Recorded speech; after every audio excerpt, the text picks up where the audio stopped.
Aunt Harriet's Underground Railroad in the Sky by Faith Ringgold.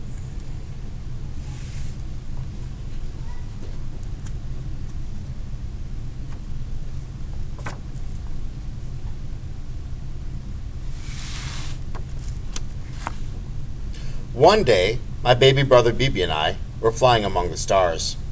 Way, way up, so far up that the mountains looked like pieces of rock candy, and the oceans like tiny cups of tea. We came across an old ramshackle train in the sky. A tiny woman in a conductor's uniform appeared on the steps of the train and announced the schedule. All aboard! All aboard! Maryland, Delaware, Pennsylvania, New Jersey, New York, Niagara Falls, Canada. All aboard! All aboard! Hundreds of men, women, and children filled the sky and boarded the dusty old wooden train. No one spoke. It was like watching a silent movie. Come on, Cassie, Bibi said, jumping on the train. Let's take a ride.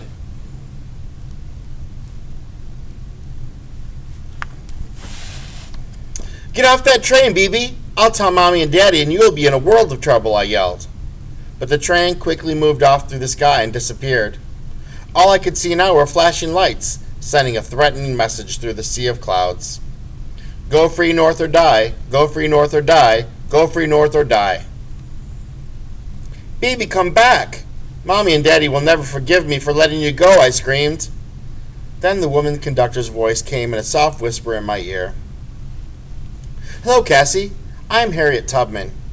People call me Aunt Harriet because I take care of them. During slavery, I carried hundreds of men, women, and children to freedom on the Underground Railroad. I never lost a passenger. Let me tell you about slavery, Cassie, Aunt Harriet said. We were brought here from Africa as slaves to work long hours on plantations for no pay. More of us died on the ships coming over than ever reached the shores. If we tried to escape and were caught, we might have a foot cut off or get sold away from our families. And then we never saw our families and friends again.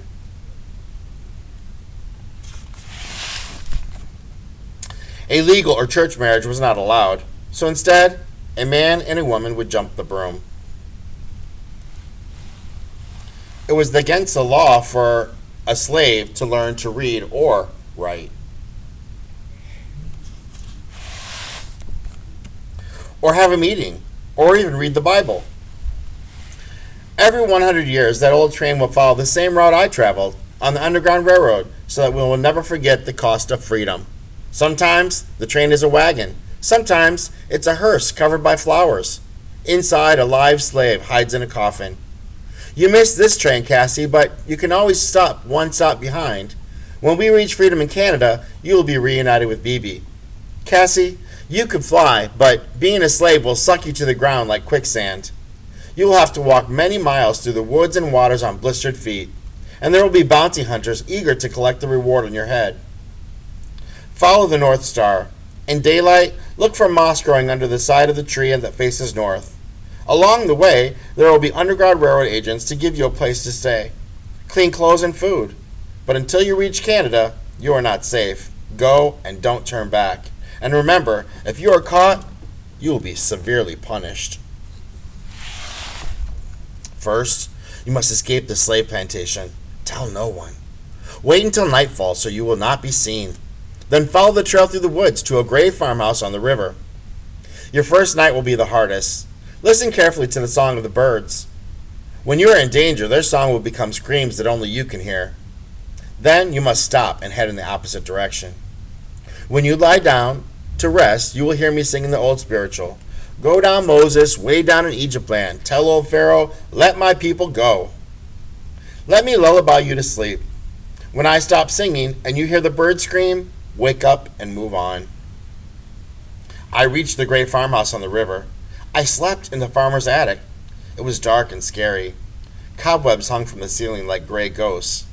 But the farmer and his wife were very kind. There was a note under the pillow. Dear Cassie, I am very frightened, but I am a big boy, and I will not turn back. Love, Bibi. Then Aunt Harriet's voice came like a gust of wind. Follow the river north until you reach a house with green shutters and a red brick chimney. There will be a blind railroad agent there who will sing you a song. You will sing, "Go down, Moses, way down to Egypt, tell old Pharaoh, let my people go." She will give you food and a place to sleep. By nightfall, you must be on your way through the woods. I found BB's baseball cap floating in the swamp. It was worn to shreds. I squeezed the mud out of it. "Leave the cap, Cassie," Aunt Harriet's voice said. "Go on to a weather-beaten frame house with a star quilt flung on the roof. If you don't see the quilt, hide in the woods until you do. Then it's safe to go in. The next night, follow the road to the bridge several miles away."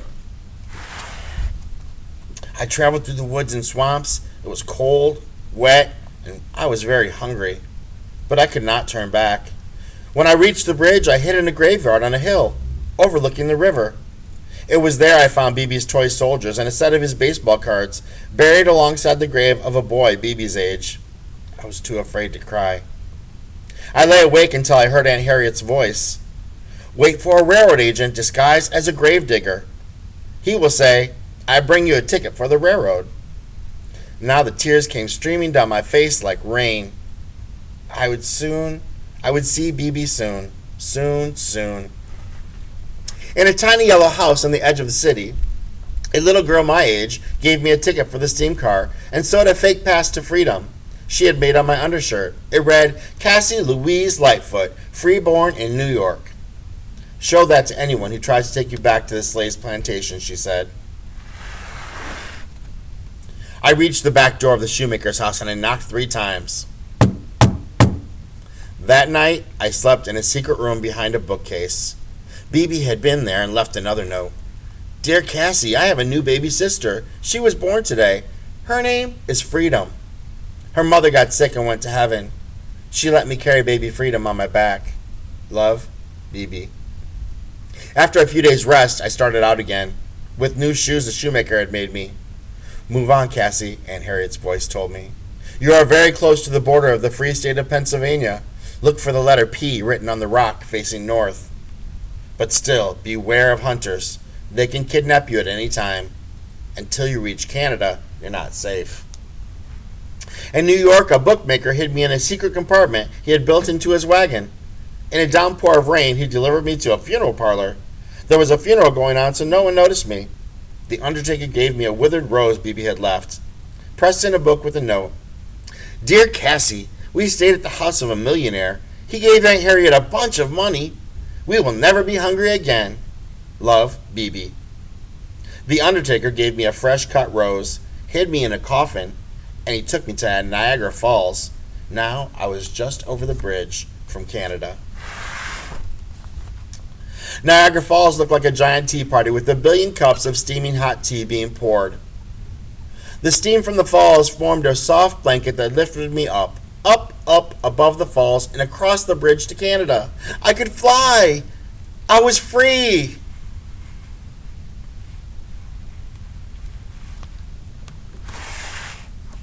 I could see Aunt Harriet and BB and baby Freedom still tied to his back. The passengers on the railroad and all the women dressed in white fly in a huge circle around them.